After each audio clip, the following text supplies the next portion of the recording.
Hi everyone, it's Niamh here and welcome to my art journaling channel. Today we're going to be combining styles with a cut window to peek through to both of them. So I'm starting off in my large craft journal and I'm just creating a really simple border, and I'm using this stencil from Niamh to create a frame around my edge. So I didn't want a straight frame, I wanted to make it look a slightly funky. Now obviously you could hand doodle a cloudy puffy type line, but I just wanted to sort of use something a little bit closer, I suppose, in edge. So the one thing you do need to be sure of when you're doing this is that you are using a sharp blade. So you can see that I changed my blade just before I started. If you are proficient at cutting, I suppose something like this would be fine. If you are beginning, I would start off with either a straight line or bigger curves. These tiny little curves are a little bit tricky. Obviously I've sped this up, but you need to go slow basically, and make sure you've got a really sharp blade and it will come cut through. So you can see that I've got that done really fairly quickly. Now I'm going to go in and paint my backgrounds. I'm going to do two styles of backgrounds. First one is sort of going to be very abstract-y, collage-y. And I'm starting off with some collage papers. I've got some spotty wrapping paper. I've got some mark making tissue paper, again from Niamh, that I'm just tearing up and plopping in the background. I am using gel medium to glue it down. And you can see my gel medium still wet. I'm just painting over the top of it. So I'm using some yellow, then I'm going in with some blushing and just sort of painting over the top to create a barrier, I suppose, of color. Now I'm going in with some turquoise, and again I'm painting over the top of some of the other colors, and I'm drying it off each time so I'm getting a sealed effect. Now I'm going to do the ghosting technique. So I've got some lighter color and I'm rubbing through so you can see those colors peeping through in the background. Once I've done that, I'm going to dry it again, and that's going to make that paint permanent, and then I'm going to repeat the process. So every time I've rubbed away, I'm going to dry it to make it permanent. I'm going in with a little bit of cheddar now, or Tangelo, I can't remember which one, and just doing some mark making. I'm just using my paintbrush to add the marks. So really simple, and you can see in all the things that I've done, I've added in 3, so that creates visual triangles across the page. It's also just something, a rule I have in my head to help me not have to think or panic about it. If I've done it in 3 places, I'm happy. Sometimes it doesn't quite work out, but that's okay. So you can see that I was checking through the window what it looked like, and when I'm doing cut pages I do tend to do that a little bit just so I have got an overall sense of what it's looking like. I decided I want some leafy fronds, so again I'm using some stencils from Niamh, using some black gesso, and you can see how I'm extending it by not putting the top leaves on, and then by adding some of these finer leaves. So you can mix and match your stencils until you are happy with them. You don't have to use what is there. You can combine them in lots of different ways, which is a really fun thing to do. So you can see I'm sort of looking for where the gaps are because I want this sort of really foresty, leafy, filling up the background.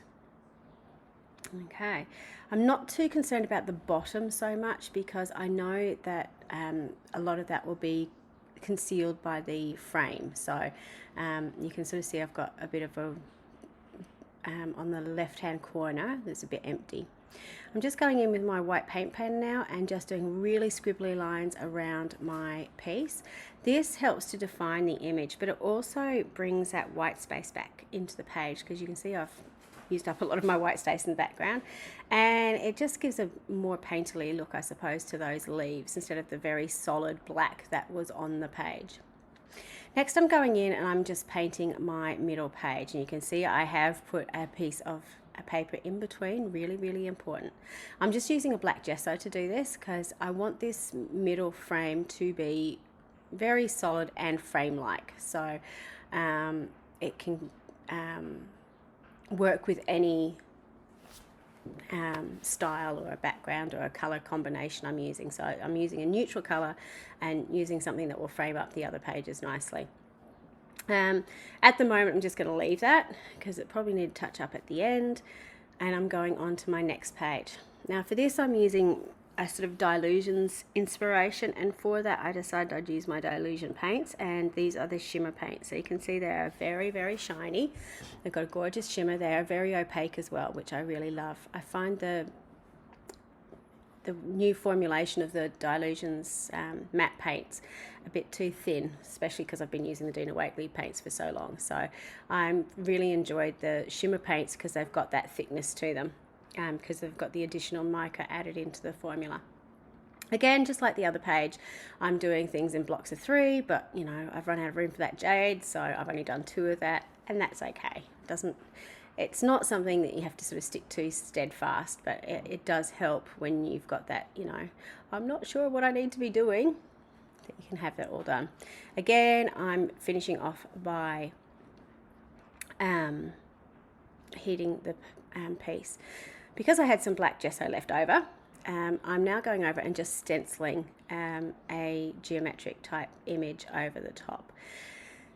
Because the background was so blocky, this is a really great way to remove, I suppose, those straight lines. I'm not one for having everything sort of lined up, so I quite like the fact that by just stenciling over the top, either in white or black, helps to remove those rough edges, I suppose, from your, not rough edges,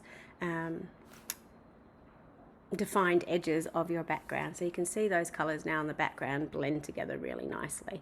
Again, like on the other page, to add some interest, I'm just going in really scribbly and popping in some white lines around it. And it's just something I find helps to bring that stenciling alive a little bit, particularly with black, and in this case, because it's gesso, it's very, very matte, so it looks very, very flat and sort of like just plonked on the page. So by adding something over the top, it just finishes it off a little bit. You certainly don't have to, especially because we're going to be sticking stuff over the top of it. So it is each to your own. It's just something I prefer to do. And you can sort of see the difference, I suppose, with the leaves and with those dots and that just plain black on the middle page. So now I'm going to create my collage doll that I am going to be adding on to one of my pages. And up the top you can see I have got a cutout picture. This is actually from a vintage photograph, but a lot of those paper dolls that Tim Holtz does, you could use the same as those. You could use a picture of yourself, you could cut a picture out of the magazine. It really doesn't matter what you use as your inspiration. I just wanted this to be a little vintage.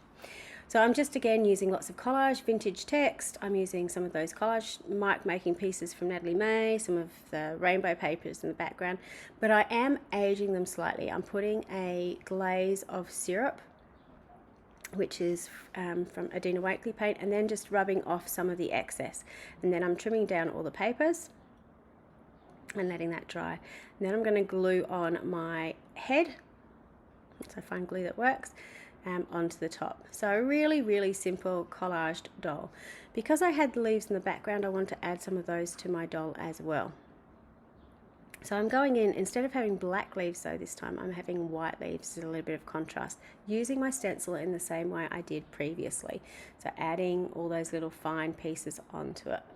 And I will be doing the opposite on this. So because I had white leaves, I am going to use some black to go around the edge of my piece, again to add that detail to the image. Obviously playing with something on my iPad as I'm doing this. My show I was watching obviously ran out. So again, you can sort of see that definition ties into the sort of scribbly writing mark making in the background, gives some interest to my overall page, which I really, really like.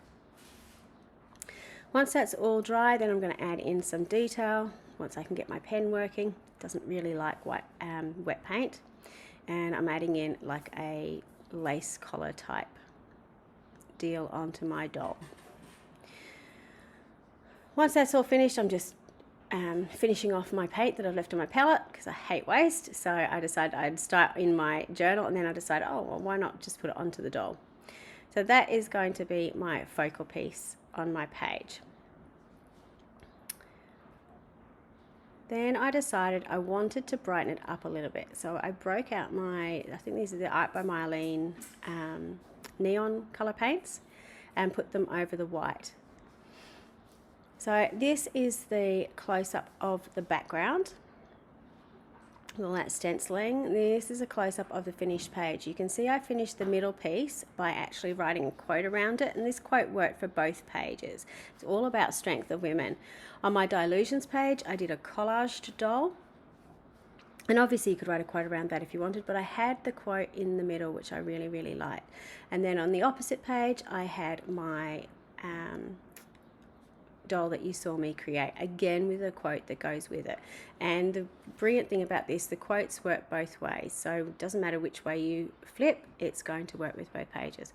So I hope you have a go at trying combining styles in your art journal. It's lots and lots of fun.